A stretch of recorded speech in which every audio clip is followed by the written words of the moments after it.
విద్యకు వ్యతిరేకంగా నిర్లక్ష్యంగా ప్రభుత్వం నియంత్రితంగా వ్యవహరిస్తుంటే ఆనాడు ఉన్నటువంటి పరిస్థితులను అటువంటి నియంత్రించేటువంటి సందర్భంలో పోరాటం చేసి మనకు ఒక మార్గదర్శిగా ఉన్నాడు. అటువంటి సంస్థ పేరు మీద మనం ఉన్నాం. బలహీన వర్గాల శాఖకు ప్రాతినిధ్యం వహిస్తున్నాం. మేమే రాజకీయంగా ముందు నుంచి రాజకీయ కుటుంబాల నుంచి రాలే కాలేజీలో చదువుకునే నాడు విద్యార్థి సంఘ ఎన్నికలు ప్రభుత్వం తరఫున సరే వేరే సంఘాల వేరే ఎలక్షన్ ఉన్నా లేకున్నా 90% వచ్చిన వాళ్ళు క్లాస్ రిప్రజెంటేటివ్ అక్కడనే ప్రతి సెక్షన్ ఒకరిని ఎంపిక చేసి ఇంటర్నల్ ఒక లీడర్గా వాళ్ళని ఎంకరేజ్ చేయాలి. అక్కడ వసతులు మంచి చెడు పేరెంట్స్ టీచర్స్ మీటింగ్ల వాళ్ళు కూడా వేదిక మీద వస్తున్నటువంటి నాయకత్వం సాధించే ప్రయత్నం చేయండి. ఒకవేళ విద్యార్థి సంఘ ఎన్నికల రాజకీయాలు లేకుంటే నేను డిగ్రీ చదివిన కాలేజీ ప్రెసిడెంట్ అయి ఉండకపోతే ఇలా ఈ రాజకీయ వేదిక మీద మాట్లాడేటువంటి అవకాశం నాకు లేకుంటే మొన్న విద్యా కమిషన్ చెప్పింది విద్యార్థి సంఘ ఎన్నికలు కావాలని. పంచాయతీ ఎన్నికలు అయితే మున్సిపాలిటీ ఎన్నికలు అయితే ఎమ్మెల్యే ఎంపీ అన్ని ఎన్నికలు అయితే అక్కడ శాంతి భద్రతల పరిస్థితి లేదు. విద్యార్థి ఎన్నికలు శాంతి భద్రతల పరిస్థితి అన్నారు. రైట్, విద్యార్థి ఎన్నికలు ఎవరు పడితే వాళ్ళు పోటీ చేయడానికి నాకు తీయకండి. 95% పైన ఉంటేనే వాళ్ళు పోటీ చేయడానికి అందరూ చదువులో పోటీ ప్రపంచం జరుగుతుంది. మంచి పార్టీ పొలిటీషియన్స్ వస్తారు. అదేవిధంగా మా తమ్ముడు అన్నట్టుగా ఈరోజు మాసం ఎంత బంగారం ఉన్నా వీసంత అధికారం ఉండేనట మన వాళ్ళకి సహాయం చేయాలని మంత్రిగా నేను అనేక సందర్భంలో అనేక మందికి ఒక అవకాశాలను మెరుగుపరచడానికి కొంత మంచిగా చెడైనా మా అధికారులు ఏమనుకున్నా తప్పకుండా మంచి ఫలితాలు రావాలి, మంచి విద్యాబోధన జరగాలి, ప్రతి అంశంలో ప్రతి విద్యార్థి ఒక లేఖ రాసి కష్టపడి చదవమని నేను మీ దగ్గర నిలిచే ప్రయత్నం చేస్తా ఉన్నా. ఈరోజు సైకిల్ గారు హాస్టల్లో చదివించడానికి మన పాత కార్యదర్శి బుర్రా వెంకటేశ్వర గారు ఈరోజు రామకృష్ణరావు ఫైనాన్స్ చీఫ్ సెక్రటరీ వారు కూడా ఇటువంటి హాస్టల్లో చదివించిన వాళ్ళే. అందుకే దయచేసి ఈ పోటీ ప్రపంచంలో ఎవరైనా సరే లక్ష్యాన్ని పెద్ద పెట్టుకుంటేనే మన తప్పకుండా దాన్ని అధిగమించగలుగుతాం. లక్ష్యం లేకుండా మనకి మనమే పరిమితమై అయ్యో అనేటువంటి ఒక ఇన్ఫీరియారిటీ ఫీలింగ్ వస్తే మనం దేన్ని అధిగమించలేకపోతే దయచేసి అందరికీ కోరుతా ఉన్నా. ఈ రోజు ర్యాంకర్స్ అందరినీ హృదయపూర్వకంగా అభినందిస్తూ రాను మళ్ళీ వచ్చేసారి ఇక్కడ అవార్డు తీసుకోవాలి. ఇంటర్మీడియట్ ఫస్ట్ ఇయర్లో 50% రిజల్ట్ వచ్చింది. ఇంటర్మీడియట్ ఫస్ట్ ఇయర్లో చాలా తక్కువ రిజల్ట్ వచ్చింది. నేను ప్రతి హాస్టల్ వారిగా అదేవిధంగా ఎన్జేపీ గురుకుల వారిగా వాళ్ళందరినీ పిలిచి మళ్ళీ స్కూల్ స్టార్ట్ అయ్యే వాళ్ళకి రివ్యూ చేయదలుచుకున్నాం. మంచి వాళ్ళని అభినందిస్తాం, మంచి రాని వాళ్ళని మందలించి మంచిగా రావడానికి ప్రయత్నం చేస్తాం. వ్యవస్థలో సామధానం వేద దండోపాయాలున్నాయి. ముందే విజ్ఞప్తి చేస్తాం, వినకపోతే చర్య తీసుకుంటాం అధికారులు. నేనేం కోరుతున్నా, ఈ ప్రభుత్వ ముఖ్యమంత్రి గారి ఆకాంక్ష ఇది ప్రజాపాలన అందరి ఆలోచన మేరకు ఆశించిన మేరకు ఏర్పడ్డ ప్రభుత్వం. రాబోయే కాలంలో రాజ్యం ఎందుకంటే దేశానికి ఆదర్శంగా ఈ రాష్ట్రంలో కులగణన జరిగింది. రేపు రాబోయే కాలంలో ఆర్థిక రాజకీయ సామాజిక న్యాయం జరగాలంటే అన్ని రంగాల్లో మన వాళ్ళు రావాల్సిందే.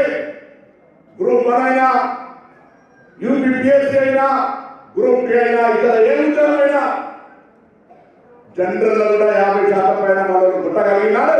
ఈ గుండె సంతోషపడుతుంది, అభినందిస్తుందని మనం అందులో కూర్చొని ఎవరికి వ్యతిరేకం కాదు. నీ హక్కు కోసం సదా తరతరాలుగా అణచివేయబడి విద్యకు దూరం ఉండి విద్య కూడా అందుకోలేనటువంటి పరిస్థితులలో ఈరోజు ప్రభుత్వమే మీకు ఉన్నత విద్య మంచి అవకాశం కలిగిస్తుంటే మధ్య తరగతి కుటుంబాలైనా ఇలా ఉన్నతంగా ర్యాంకులు పొందే విధంగా ఎదిగినంత వాళ్ళంటే మీకు ఎంత శ్రమ పడుతుందో ఒకసారి ఆలోచన చేయండి. అబ్దుల్ కలాం ఆజాద్ చెప్పినారు, కళలు కావాలి, కళలు నిజం చేసుకోవడానికి శ్రమ పడాలి. కళలే కాకపోతే ఇక్కడ శ్రమ పడతారో ఇక్కడ నిజం చేసుకుంటారు. డెఫినెట్లీ అందరూ కూడా ఐఏఎస్ కావాలనేటువంటి ఒకసారి చేయడం యూపీపీఎస్సీ ద్వారా 5 కేటగిరీలు ఎంతమంది కావాలని లక్ష్యం ఉంటుంది ఇక్కడ. నో, ఇక మీకు లక్ష్యం లేకపోతే నేను వీటిని మాట్లాడలేదు. నమస్కారం. అరే మీకు ఒకవేళ ఇలా మీరు 90 చాలా మంచిదని మా బాలనాయుడు గారు మా సైన్యం గారు చాలా సంతోషంతో ఉంటే మీకు ఒక్కరికి కూడా యూపీఎస్ కావాలి, ఐఏఎస్ ఐపీఎస్ కావాలి, లేకపోతే ఏ లాభమే? పెళ్లి చేసుకోవాలి, అందరికీ కావాలి. తప్పదు జీవితంలో మానవ స్వభావం, అదొక సామాజిక రెస్పాన్సిబిలిటీ.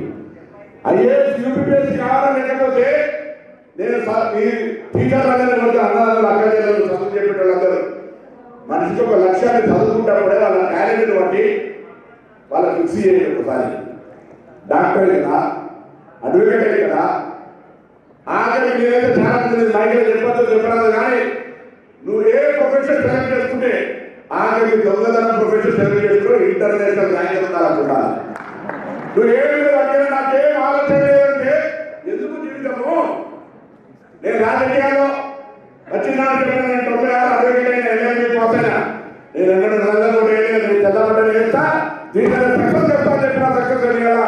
పార్లమెంట్ మెంబర్ అయినా, మార్కెట్ చైర్మన్ అయినా, ఎంపీ అయినా, ఏమైనా ఇలా మంత్రి అయినా నేను లక్షలు ఒకటి పెట్టుకొని ముందుకు పోతా ఉన్నా. మీ దగ్గర యూపీ చేసి తప్పకుండా రావాలి.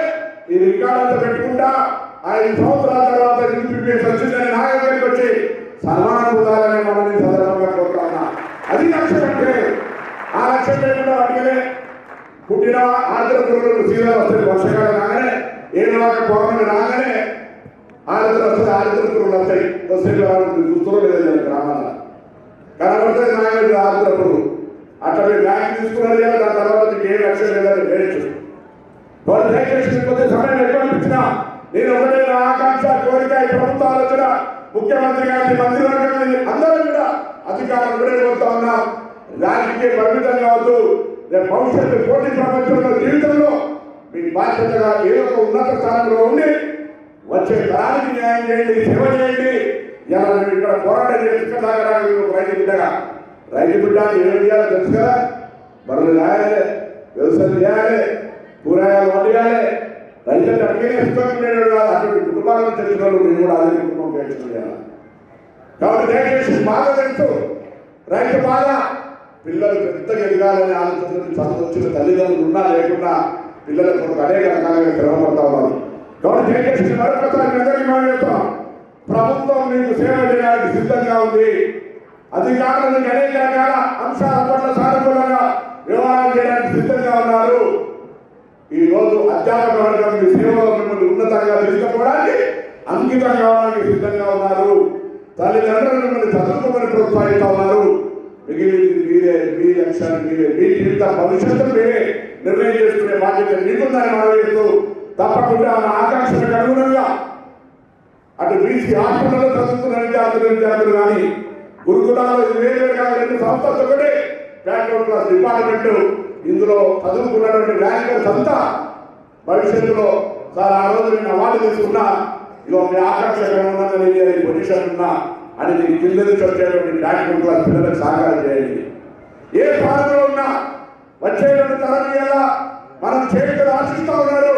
వాళ్ళకి భవిష్యత్తు కావాలంటే ఒక హోదా కావాలి చెప్పినట్టుగా మాసమంత బంగారం ఉన్నా, వీసమంత అధికారం ఉన్నట్టుగా ఆ అధికారంలోకి అధికారిగా చేస్తావా, ఇంకో రకంగా చేస్తావా, ఏ సేవ చేసే రంగంలో వస్తామో ఆ సేవా రంగంలో వస్తామనేటువంటి లక్ష్యాన్ని కూడా పెట్టుకొని ముందుకు కదలాలని కోరుకుంటూ కదులుతారని ఆకాంక్షిస్తూ చిన్నపిల్లలందరికీ ఆశీర్వచనం, తల్లిదండ్రులకు ధన్యవాదాలు.